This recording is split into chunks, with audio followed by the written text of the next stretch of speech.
Hi everyone, hope you're all doing well. Hope you're enjoying your summer holidays so far. Looks like the weather's taken a turn for the better over here in the UK, so long may that continue. But anyway, got another update for you. Just going to go through the things that I've picked up since my previous update, which was only a week ago, but already I've got another stack of DVDs built up. Yeah, I've got 13 to show, mostly horror. Got a couple of non-horrors in there, which we'll get out of the way first.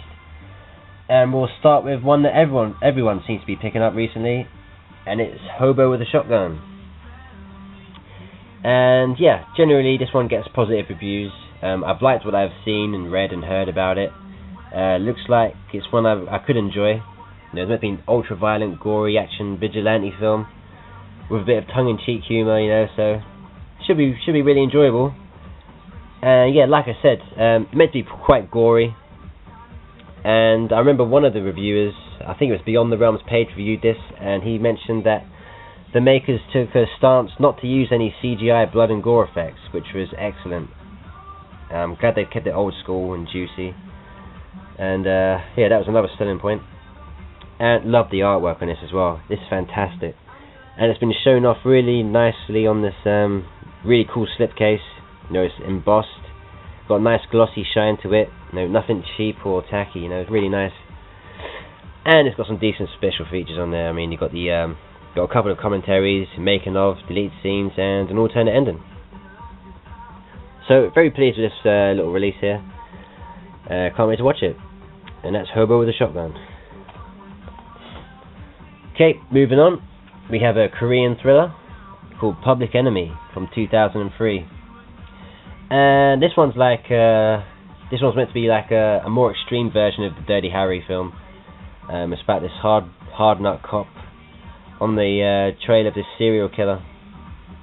And this one's meant to be quite bloody and violent as well. Korea have been making some great stuff recently. I Saw the Devil and Chaser, Old Boy, the Vengeance trilogy, obviously. So if you like those type of films, then give this one a look. I think you might enjoy this one. There's also another film in this series called Another Public Enemy, which is a different story but the same characters. And this is the Tartan Asia Extreme release from the UK, which I've said before, I collect these Asia Extreme films. I need about 23 now to get them all, and I set myself a goal of trying to get them all before the end of the year, which I might achieve. If I can find them at good prices, I'll grab them. And this is one I needed. So, look forward to watching this one as well, Public Enemy. Next up we have a bunch of Italian films, starting with the shameless release of My Dear Killer. Uncut for the first time in the UK, and I believe there's like 12 seconds of added gore as well. So it's the longest version of the film you can get. And yeah, it looks a sleazy one. It's from 1972. It's about this guy with a buzzsaw going around decapitating people. So it should be good fun. So, that's My Dear Killer. Another one for the Shameless collection. Right, the next two are a couple of films from Umberto Lenzi, and they was part of the House of Doom collection that Vitco put out around 9-10 years ago. And the first one of those, The House of Lost Souls, and the other one, The House of Witchcraft. And yeah, there's two other films in this series, and the other two were directed by Lucio Fulci. The Sweet House of Horrors and House of Clocks. And Umberto Lenzi's other two films make up the series. And they're not meant to be great films, they're made for Italian TV, so they're quite tame. So there's nothing graphic gore-wise. And Fulci's two films were very mediocre. I didn't like them at all, really. I haven't seen these two new ones, obviously, because they're quite new. I only picked these up a couple of days ago. But it's great to complete this little series, and the spines match up as well. There you go. They match up to complete the House of Doom collection logo there. So that's nice to have on the shelf. So anyway, that's House of Lost Souls and House of Witchcraft, both from the late 80s. Righty, moving on, we have a Jess Franco film, Dr. Jekyll's Mistresses, from 1964. I haven't had much luck with Jess Franco films, to be honest. I haven't watched a good film of his, really. I watched Devil Hunter a few days ago, which was awful. But I've only ever seen his films from the 80s and 90s. So I thought I'd check out some of his earlier work. You know, this one's from 1964, like I mentioned, so maybe it'll be a bit better. It's meant to be pretty decent, you know. It's got fair reviews. And yeah, this is actually an Arrow Films release, one of their earlier releases from 2002, and it's the longest version of the film you can get as well, which is nice. No special features there, but as long as it's uncut, I don't really mind. Didn't pay too much for it anyway. So that's Dr. Jekyll's Mistresses. Right, moving on. We have an edition of Night of the Living Dead. This is the special collector's edition, and it comes in this really nice tin. And you know, obviously I've got this film already. You know, I've got the colorized version and black and white version, but none of those releases had any special features. So I just wanted to get one with some decent extras, and this one does. You know, it's got some commentaries, some interviews, got some scenes from Romero's lost film. Unfortunately, despite all the good package and the extras in the tin, the film itself is bizarrely it's the cut version. I think that must have been released by mistake from the distributors, would they? Contender Entertainment, yeah.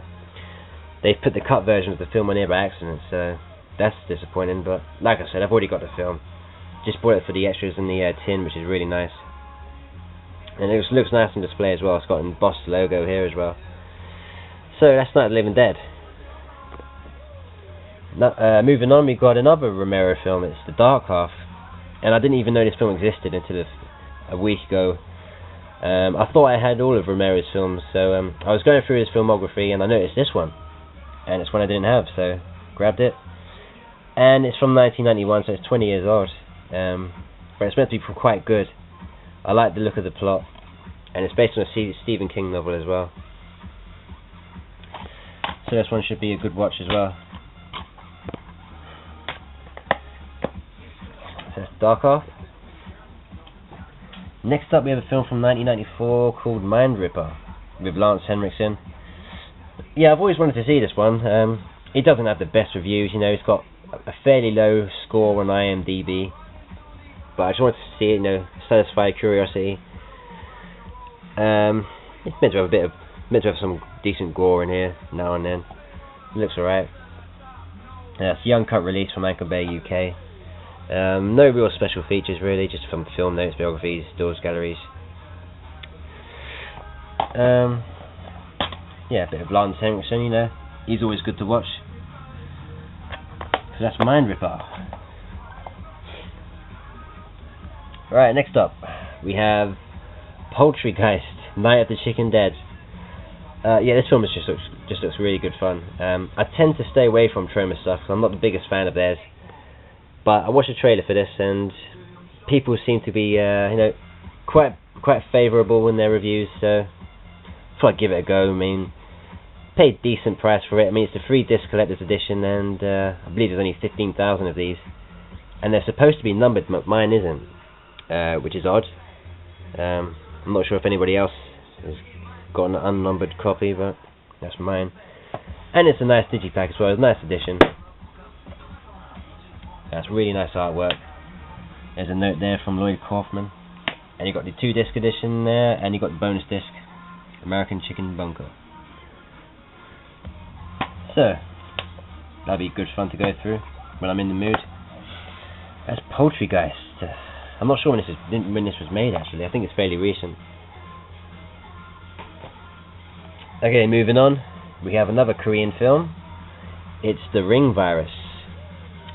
This is South Korea's movie adaptation of the Ringu novel. Of course, everybody's heard of the Japanese movie adaptation, but this is Korea's take on it, and it's generally overlooked, so maybe it isn't that good.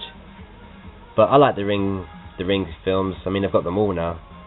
You know, I've got all the Japanese ones, the American ones, the unofficial sequels, and now the Korean version of it. So I'm looking forward to watching it. Should be a good one. You know, I like supernatural Asian films. Not everybody does, you know, but I've taken to them, even though they can be quite samey, you know. But it doesn't matter. Yeah, no real special features on this release. I mean, you get to watch it in multiple languages: Korean, English, Mandarin, and Cantonese. But there's no recorded special features like commentaries or making ofs. But that's okay. I didn't pay too much for it. And it's nice looking release. I like the artwork. So that's The Ring Virus from 1999. Okay, next up we have an interesting film. This is Teeth. I'm sure you've all heard of it. It's got a very unique synopsis. I haven't seen it yet though, but I think it'll be good fun. You know, a painful one to watch for the guys, but. And I was very pleased to find the edition with the X-ray slipcase as well, which is really nice.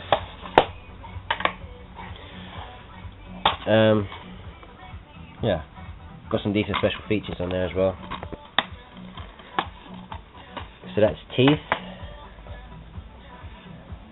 And lastly, to conclude the update, we have the Zombie Diaries, which is a film that I really look forward to watching. I watched the trailer a couple of days ago, and I was really impressed with what I saw. I mean, it's like a cross between Diary of the Dead and 28 Days Later. You know, it's all shot documentary style, found footage type thing. And yeah, it looks really good. Quite gory as well. It's a British-made film. And there's also a part 2 has come out early this month. So if I like this one, I may opt to get the sequel at some point. So that's the Zombie Diaries, and that's the end of the update. So, thanks for watching, guys. Thanks for all the comments and subscribing and just reviewing, really. Thanks for all the support. Take care. Enjoy your weekend, and I'll see you in another video soon. Bye, guys.